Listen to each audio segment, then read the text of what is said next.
Halo teman-teman, bertemu lagi di channel Cerita Sejarah. Di video kali ini saya akan memberikan cerita sejarah tentang Benteng Van der Wijk. Seperti apa sejarahnya? Yuk saksikan sampai selesai.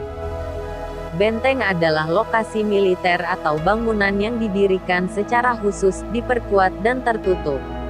Sebagai tempat pertahanan, benteng selalu berada di ketinggian dan berada di dekat pantai atau laut. Hal tersebut bertujuan untuk mempermudah pemilik benteng dapat melihat musuh yang datang dari kejauhan. Benteng di Indonesia merupakan peninggalan dari bangsa-bangsa barat yang dulunya datang ke Indonesia, salah satunya Benteng Van der Wijk. Dalam buku Pengantar Ilmu Perang, 2008, karya Suryo Hadiprojo, Benteng Van der Wijk adalah benteng yang terletak di kota Gombong, Kebumen, Jawa Tengah. Nama Van der Wijk diambil dari nama salah satu gubernur Jenderal Hindia Belanda Karel Herman Ad van der Wijk yang bertugas di Jawa pada tahun-tahun 1893 sampai tahun 1899. Benteng Van der Wijk didirikan pada 1818 oleh Jenderal Van den Bosch dan menjadikan bangunan ini sebagai kantor VOC, Kongsi Perdagangan milik Belanda. Kemudian, benteng tersebut berubah fungsi menjadi benteng pertahanan saat Belanda berperang melawan pejuang Yogyakarta. Pada awal pembangunannya, benteng ini bernama Fort Chochius. Nama yang diambil dari pemimpin perang Belanda, Frans David Chochius yang pernah bertugas di daerah Bagelen, salah satu wilayah Karesidenan Kedu. Komandan Frans David Chochius merupakan pemimpinan prajurit Belanda ketika Perang Diponegoro berlangsung.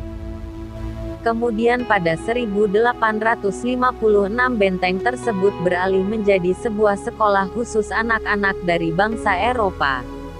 Sekolah tersebut bernama Pupillen School, yaitu sekolah calon militer.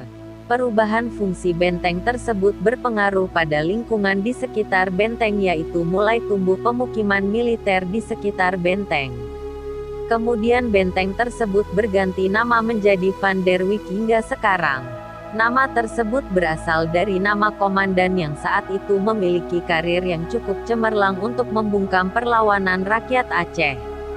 Dilansir dari situs resmi Kementerian Pendidikan dan Kebudayaan Republik Indonesia, Benteng Van der Wijk ini memiliki 2 lantai, dengan jumlah kamar lebih dari 32 kamar. Kamar-kamar tersebut sangat luas dan memiliki pintu penghubung serta jendela. Luas benteng atas dan bawah sebesar 3.606 meter persegi. Memiliki 4 pintu masuk utama ke dalam benteng. Tinggi dari benteng yaitu 9,67 meter dan ditambah cerobong setinggi 3,33 meter. Terdapat 16 barak dengan ukuran masing-masing 7,5 kali 11,32 meter. Saat ini Benteng Van der Wijk dimanfaatkan oleh pemerintah daerah sebagai tempat area bermain dan ruangan-ruangan yang terletak di depan benteng digunakan menjadi tempat bermain. Sekian cerita sejarah dari saya. Terima kasih untuk kalian yang sudah menonton video ini. Jangan lupa untuk dukung channel Cerita Sejarah dengan cara like, komen, dan subscribe.